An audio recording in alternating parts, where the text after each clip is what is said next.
oh man, my guy Mickey got jams. If only Twitter would allow him on the stage. They rug our first space. Now we cannot get him up here to speak. What is going on, Mr. Dorsey? You have such a fire feature here, but it's wait, he quit actually, didn't he? He did quit. What up, Kazi? What up, Ja? Let's see if it's gonna. Oh, Kazi, can you hear me? Listen, bro, you can't What's get, up, G? you know what I'm saying? Might as well take the second best, you feel me? Kazi making the first reappearance. Listen, I'm at the day job right now, you know what I'm saying? We're talking real quiet in this bitch. Um, what's up? What up, man? Yo, where are you at? It looks beautiful. I'm at Netflix. Oh, yeah, no. can't give out any more details on that one. But Oh man, I will say I did a lot of work when there were no shows and no events or anything during COVID. I did a lot of work in TV because it's just, it's easy for me and it was good money. And the Netflix stages in Brooklyn are some other shit, bro. Like streaming services building out their own shit is a fucking game changer because everything shooting TV was like renting out shitty spaces before, and they're all like fine, but like Netflix, because they have their own branding and shit, it's just like it's a different level. So I'm living good over here. They're the only company that can get me to go back to doing this shit right now. yo, that's crazy, G. I didn't even know that Netflix had warehouses out I here didn't either. or set stages. I didn't either, but they're I mad remember the close to me. first time I went on like a I did not did, but I went to SNL, Mhm. and that set kind of blew my mind because it's you don't realize that all of the sets are literally built right next to each other. Yeah, Like is crazy. It's yeah, crazy. I've never been to SNL. I kind of know how it works in theory, but like, yeah, I've never seen the full scale of it. And just like as someone who's done production and like I got into music by doing like theater tech and like stage management and shit like that. Like I'm super into all that shit. So I want to go one day for sure. And SNL is probably the best example of that because there's no show that has a higher production value or production budget, I should say, that can do those kinds of things live. It's Yep. crazy. Now I'm Kazi and Mickey work together a ton and bunch of different things, and he is filling in currently, but I'm trying to figure out how we can get him on here. I'm like, yo, oh man. What's today? Thursday? What you got planned for this weekend, G? We got any parties we can plug? We low key don't this weekend. We're taking the weekend off, but I could plug my homies. If people are in New York, there's a crazy ass party happening at Baby's All Right on Saturday, which is there's like six. Let me pull the flyer up. There's like six different DJs on there. They're all my homies. And it's Yeah, pull the flyer up. Let me shout out Kazi and his new DJ duo, Last Kiss. listen, bro. It's a wrap. I used to DJ a lot when I was at Kinfolk and like in high school. I DJ parties and shit, but I stopped for a while just to kind of focus on music. But I think doing it I mean, I met Lafayette, who's my partner in this duo, in Miami, like just this past December at Art Basel, and we just like partied for a week, and we just clicked really fast, and so we wanted to bring the duo together just to kind of like keep that same energy from that trip going. So, is that him? There we go. That is Man, you him. guys got me to download Twitter back on my phone. Oh I knew that. man, I knew that yo, one what wasn't gonna is last. up? But a What's good, lot, Mickey? man. It's been a minute. Yo, for real, for real. All right, I'm gonna kick things off. Yo, Kazi, I appreciate you coming Yeah, I'm in going and back to work. Love listening, y'all. Bye. especially. Yeah, Yes, sir. Thanks for peace, dropping the G, dimes, peace. Kaji. Yo, I would like to welcome everyone to the 21st episode of Money Trees. I am your host, Khufu. I am joined by a very, very good friend of mine, an amazing artist, people connector, manager, and co-founder of one of the dopest platforms, event hosters, creators, community builders, or community building brands that I know. I think I said that correctly. That was all of it. Thank you so much, man. I love it. Thank you for joining me today. I would like to introduce everyone to Michael Persall, also known as Mickey. Thank you, man. I'm so happy to be here to catch up and talk about all the things we've been doing and Web3 and all the fun stuff. We gotta rework my bio because that was better than anything I've ever had, I think. So Oh, I thought you were gonna say it wasn't good. I'm like, oh man, I'm sorry. I tried to get Yeah, it you all. got it, bro. Yo, man. So you know what's crazy? And I meant to ask you about this because I know that artist name Mickey.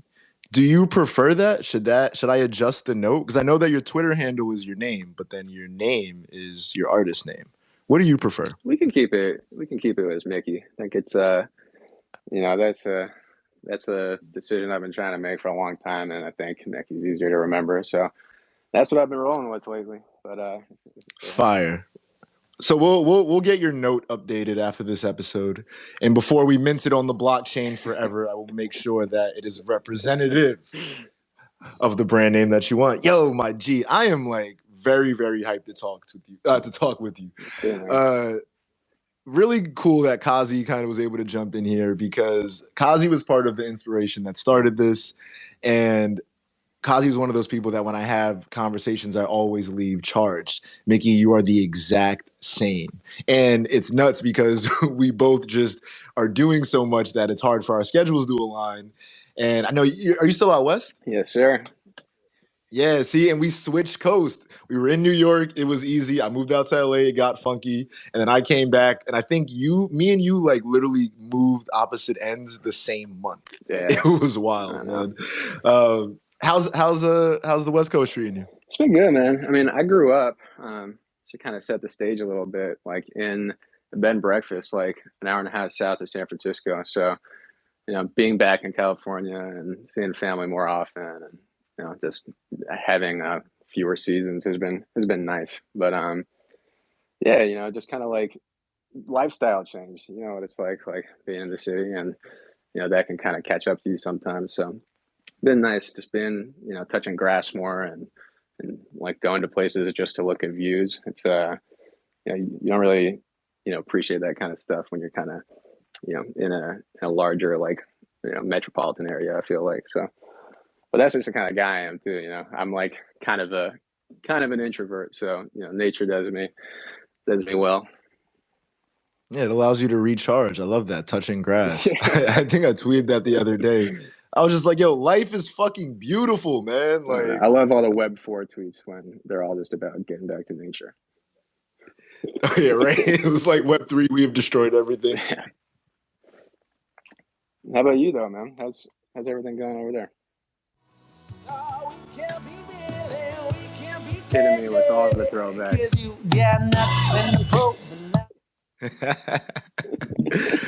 Oh man. So I was like, damn, he's just still up.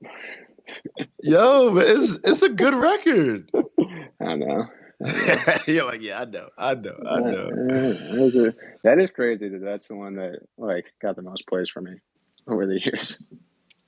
But I think that there's a familiarity to it, and we know how much the algorithm rewards familiarity. mm-hmm. So yeah, who knows why the streams do what they do.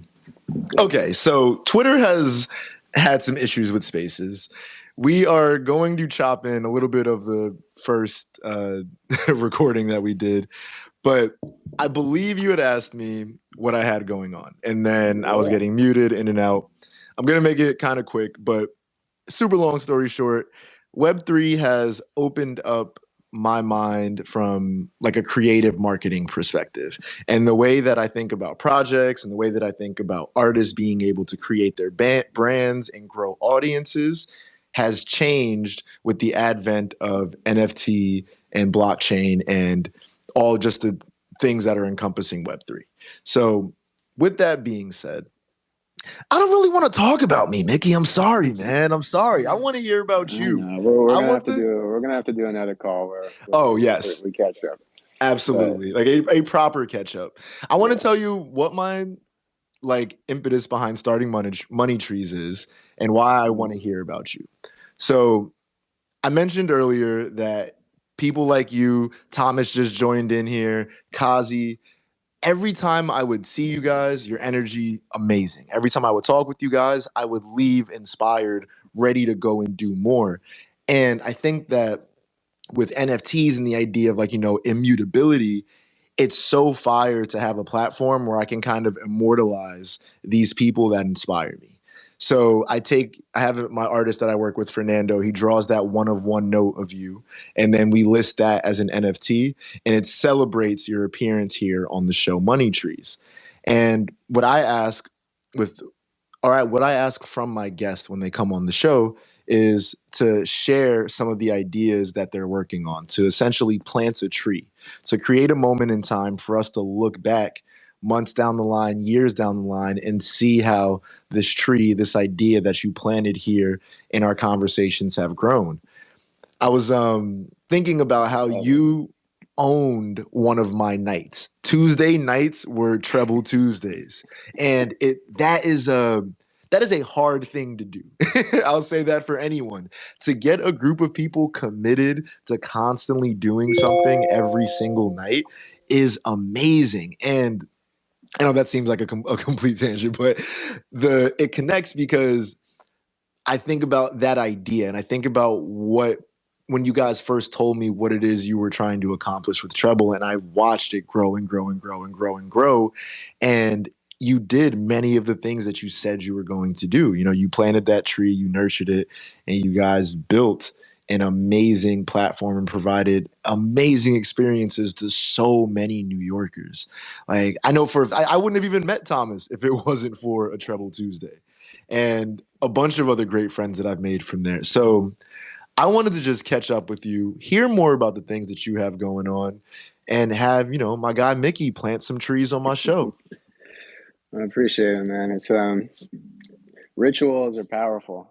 It's like, for me, I really first learned that when I was, playing shows every day. I was like that year where I graduated college and I was performing every night, like my New Year's resolution. I remember, I think I told you this story, but it was to play like 300 times in the year.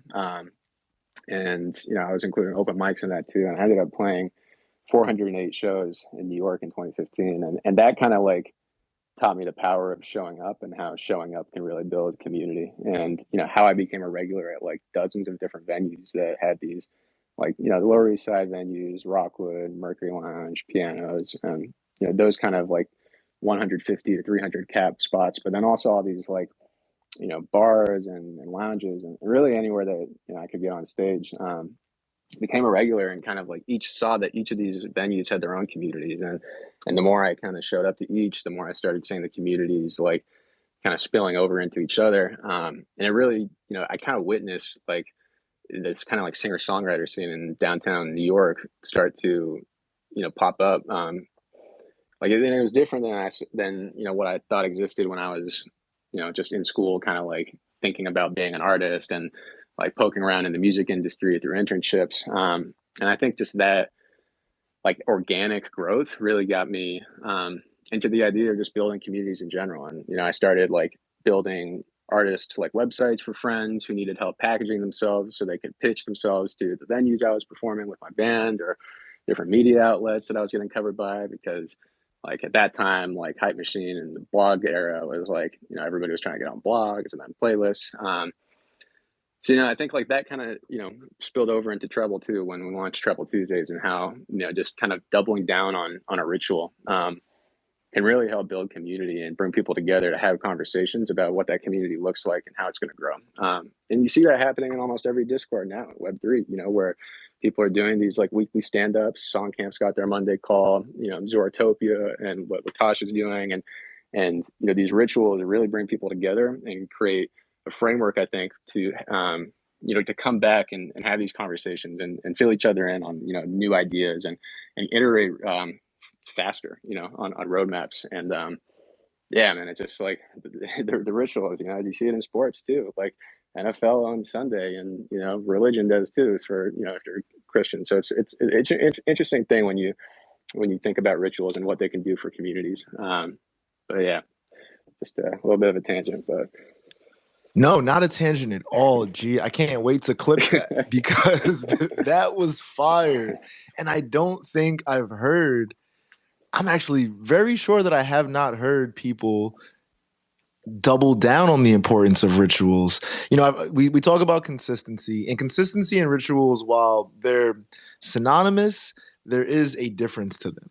And I think with having those rituals, there's kind of more of a brand associated with that, with some of the names that you said, with like a Treble Tuesday or a Zoratopia or song cams. I think what are they called? The heartbeat, right? Yeah. For the song cam calls. Yeah, like that. Rituals have another layer of branding to them, and it becomes things like NFL Sundays, or we mentioned the Treble Tuesdays. But anyway, no, that was fire. Not a tangent at all. I'm thinking about how you guys were able to build a community IRL, which to me is harder than Web3. Not that it's the discount how difficult it is to build a community online, but to unite people locally, you don't have as large of a pool, and you're competing with a lot of other local like platforms or businesses, we'll say. So what lesson do you think you learned from building an IRL community that gives you an advantage to understanding how building Web3 communities work? It takes a village, you can't do it on your own. And I think to really create that village and it needs to be trust, and you need to, there have to be a lot of one-on-one conversations. And so that, because that's how you connect with people, I think. And that's something I see that's missing a lot in Web3 communities, is like so much context is suppressed on Discord and flattened. And so you don't really necessarily know, the full picture of who somebody is. And in some cases, yeah, I can see how that's helpful to like kind of remain anonymous and you can go in and out. But I think when you hold context back, like you make it harder to kind of understand where people are coming from. And I think when you can get, those one-on-one conversations, especially like, FaceTime and in real life, like you just have more opportunities to connect and to understand, the people that you're working with. And ultimately, like that's what it takes in order to, coordinate and move collectively in a direction, and to be able to change direction as needed, and react to challenges together. So I think that's like, that's something that I think is really important. Is in the beginning of Trouble Tuesdays, being able to like have people over to Matt's apartment, and that's like as close as you can get to people who are building something. So I think like because of that, there was like, it's so interesting because we were kind of, Matt mentioned this a few months ago, and it's kind of like operating Treble. We were like operating off chain, but if we knew about the technology, it kind of would have been perfect. The way that we were interacting with the community, kind of building, bottom up rather than top down, as far as what we were doing and how we were making decisions on like, how to grow Treble Tuesdays, or what to do with a digital product, or what kind of opportunities would be helpful for people in the Treble community, so that we can go after them. And that's how we got into getting brands, and connecting artist to brand partnership opportunities and that kind of stuff. So I think to really get to those insights, you have to have a lot of conversations and talk about real problems and challenges with real people experiencing them, and then take those insights and and let it inform a strategy. And that's what I love about Web3, man. That's like, I can't get enough of it, because the power of collective intelligence is something you don't really get at traditional like hierarchical corporations, where you have one guy who's making a call who has a bad day with somebody in his social life, and like that could impact a lot of lives. So I think this is much more my vibe and my style, and like why I spend so much of my time now really trying to expose myself to as many communities as possible, building a Web3, the tech itself, so I understand like what's possible and how how we can create new systems around people and communities, rather than fit people and communities into existing systems. Because I think when you do that in Web2, like it's all prescriptive. You're creating content that will do well on this platform, and that takes out a lot of the originality in art and content. And and originality is what hits, what lands, what connects with people and makes them feel that shared experience. So ultimately, I think just digging into these communities, like understanding the tech and like understanding what's possible, like really unlocks people's imaginations, and is really inspiring people to build new things that we're just not used to really having in like the current era of the internet. Yeah, it hasn't been possible. It's crazy that you're saying that about Treble, because now I'm thinking like, man, how I wish I had some treble POAPs. Bro, can you And imagine? Like, I could, that would be insane. And then it becomes like, oh, yo, you hit 5 treble Tuesdays in a week, in a row. Okay, cool. Now you're getting this. Now we're doing this studio session for artists that have performed at treble 3 times. And, like you can track that. You could have done that before, but it would have been nowhere near as like feasible. It would not have yeah, been as seamless. The experience would have been completely different. And so it's wild thinking about, oh man, that's it's damn, that's crazy. crazy It's that you like say that. there's we had so many conversations with like advisors, and we are just like trying to figure out ways to like, to give more ownership of the company to people in general. Like, and like that's how we were always thinking and what we wanted to do. But it's like there's the way that the way to do that like outside of Web3 is really hard. You have like accredited investors, either like start crowd engine and companies like that where you can like crowdfund and give equity, but like Web3 technology and the ability to just like airdrop tokens and based off of like specific like behavior, like it just simplifies everything, and I think brings ideas to life way faster. That's for sure. Okay, I hope I'm not giving away too much alpha here, so stop me. But there was the artist house. Can I speak a little Yeah. on that? Okay, cool.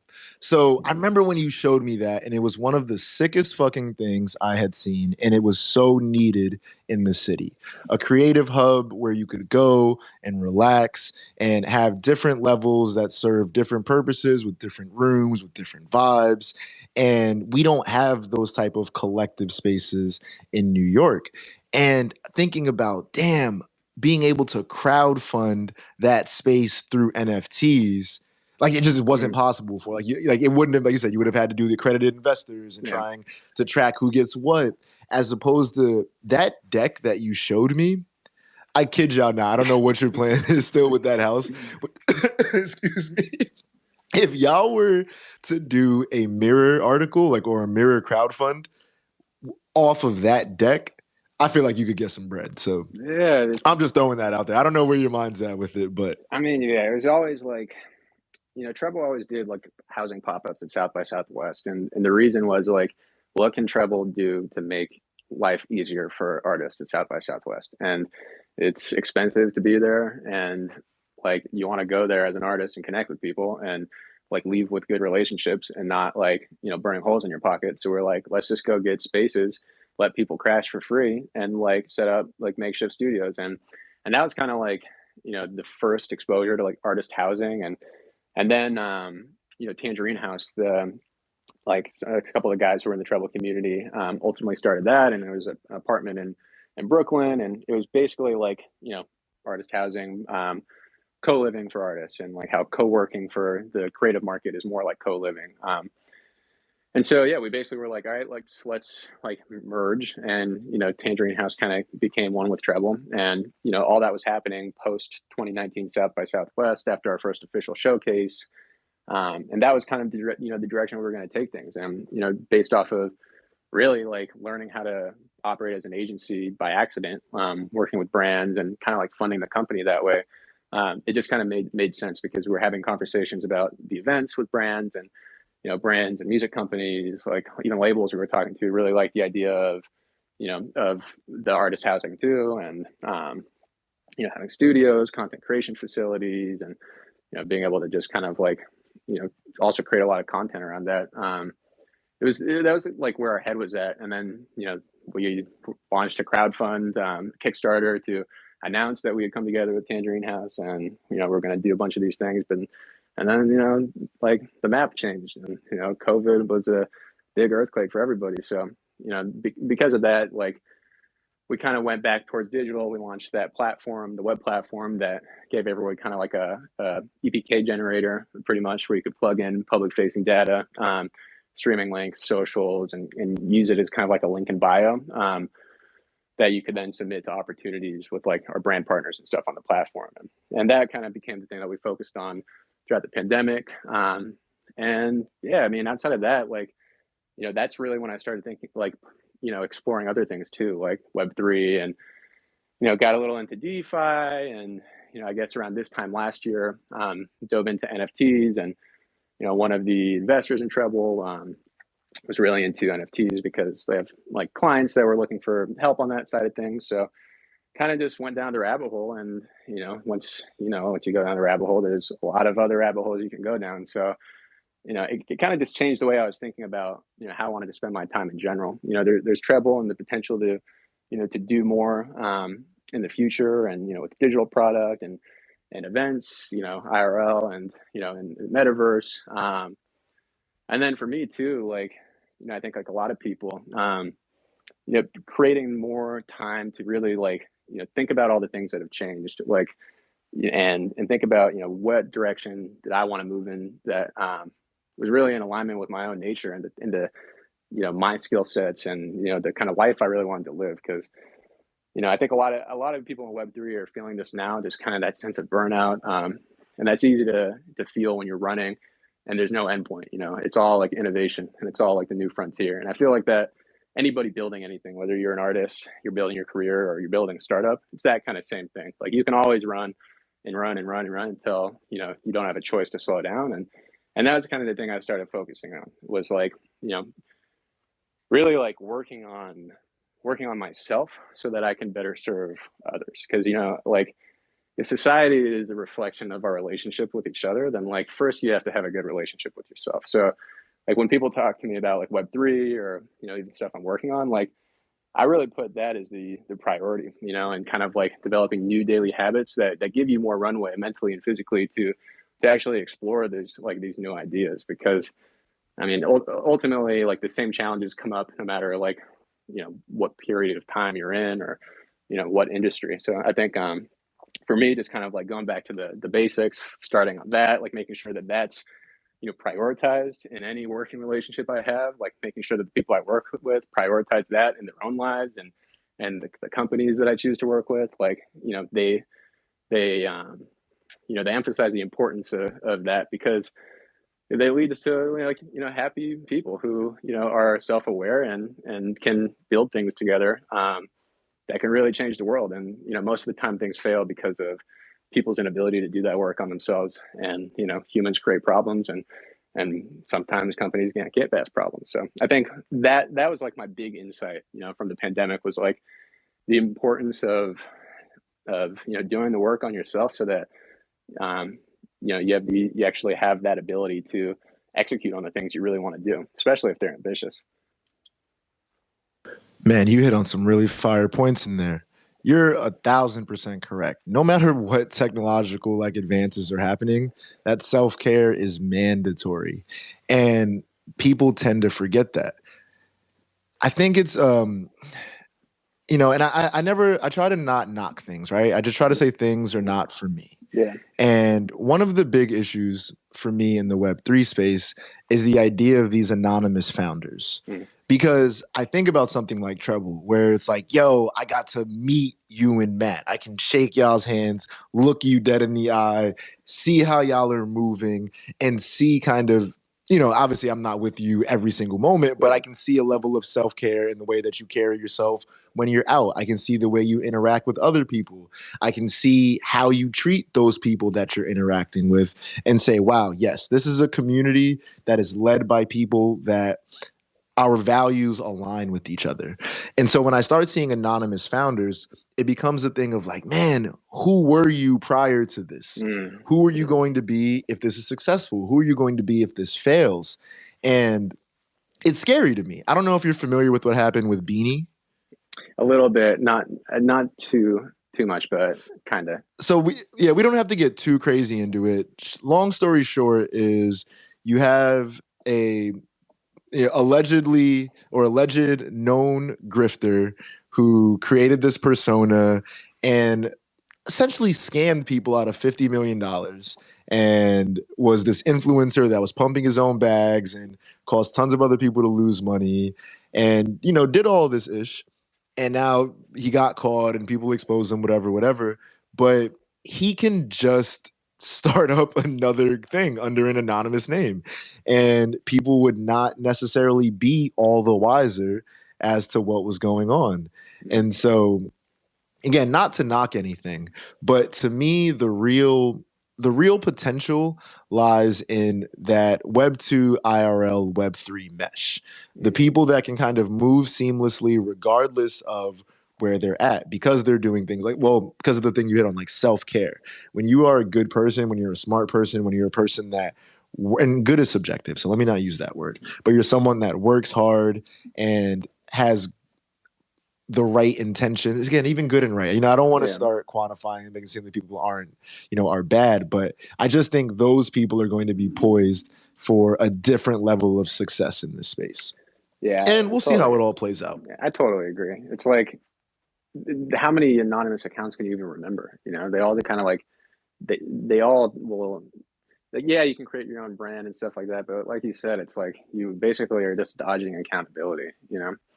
So, or like the potential like accountability that you'll have to, face if you mess something up, or you go against like what you say you stand for. So I'm definitely with you. I think like, doxing is the move. I think, there's so many different sides to that conversation, but I'm not, I don't think like I could ever create a new identity, like unless it was for like music or something in some project that I was experimenting with, but it wouldn't feel I right. Like, love I love being me. yeah, Like I really like I don't know, man. I just and I yeah, want other people to love being themselves. mm-hmm, Like, mm-hmm. and maybe that's too idealistic and Well, look, man, people want to have more escapism, but I'm just like, bro, like let's be ourselves. And that sounds so fucking cliche, but yeah.